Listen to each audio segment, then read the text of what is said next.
तो friends, welcome to Teachers Empire. इस video lecture में हम डिस्कस करेंगे एक एमसीक्यू को। Who was American born British poet?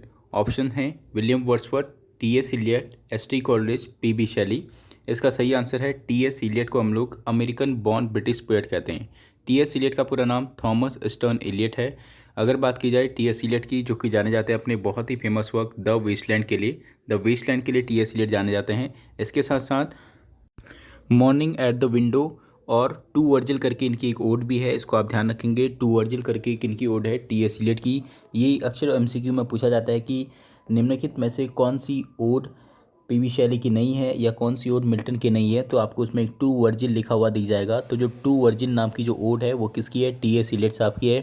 इसके साथ साथ मॉर्निंग एट द विंडो करके एक पोएम भी है टी.एस. इलियट की। अगर टी.एस. इलियट के बारे में अगर मैं और जानूँ तो आप मुझे कमेंट बॉक्स में बताएंगे कि टी.एस. इलियट कौन सी सेंचुरी से आएंगे और कौन सी एज से बिलोंग करते हैं टी.एस. इलियट।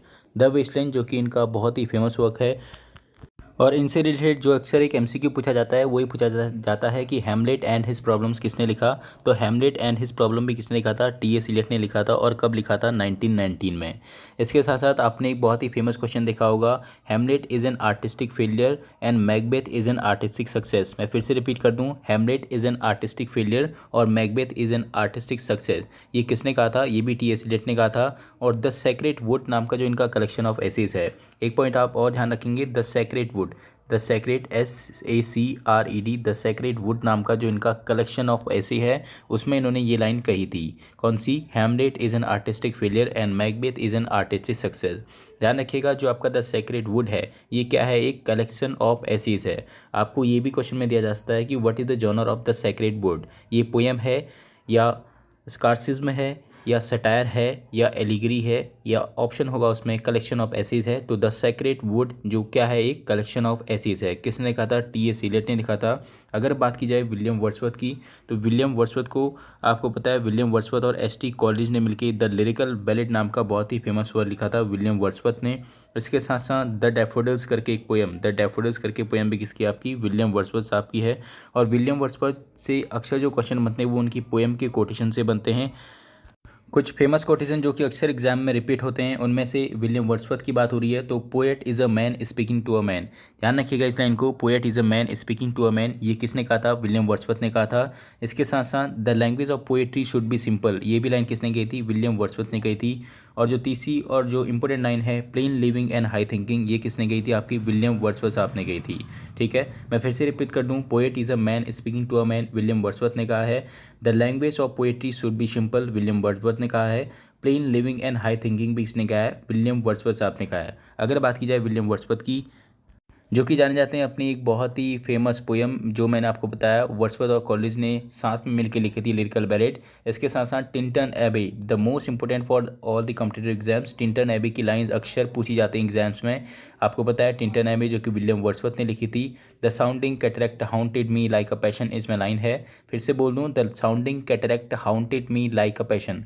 इसके साथ साथ the still sad music of humanity, the still sad music of humanity भी इसी में लाइन है। किसमें? आपका टिंटन एबे में।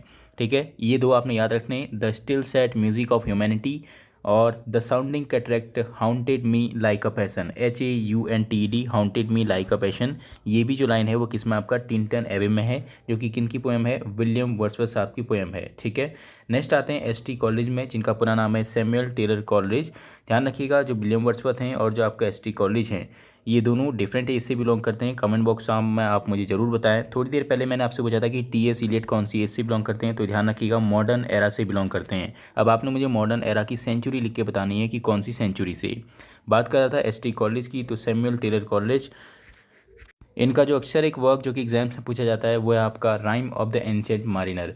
Rhyme of the ancient mariner किसका वर्क है? एस.टी. कॉलेज साहब का वर्क है rhyme of the ancient mariner. और एस.टी. कॉलेज की जो ये पोएम है rhyme of the ancient mariner, इसमें एक बहुत ही फेमस लाइन है, water water everywhere, water water everywhere nor any drop to drink, water water everywhere nor any drop to drink. Not any drop to drink. ये जो line है rhyme of the ancient wonder में है, जो कि college ने लिखी है। बढ़ता हूँ मैं पीबी शैली की ओर। पीबी शैली जिनका पूरा नाम है पर्सी बायसी शैली। इनका पूरा नाम आपको सभी राइटर्स का पता होना चाहिए। तो पीबी शैली का पूरा नाम है पर्सी बायसी शैली। तो जो पीबी शैली हैं इनकी एक बहुत ही फेमस पोएम है वेस्ट विंड।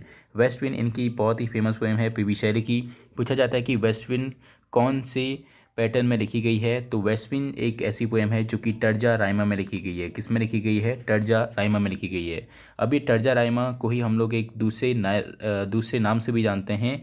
उसे हम लोग क्या कहते हैं, आप मुझे कमेंट बॉक्स में बताएंगे। और ध्यान रखिएगा, इसको हम लोग टरसेट कहते हैं। क्या कहते हैं? टर्जा राइमा को ही हम लोग टरसेट कहते हैं। ठीक है, क्योंकि कमेंट आते हैं कि आप क्वेश्चन ज़्यादा पूछते हैं, तो इसलिए मैं आंसर भी साथ साथ बताते जा रहा हूँ। जैसे ही मैं क्वेश्चन पूछता हूँ कोई, तो आप वीडियो पॉज करके उसी समय आप कमेंट बॉक्स में बताएंगे। तो द टर्जा राइमा में कौन सी पोएम लिखी गई है? The west wind.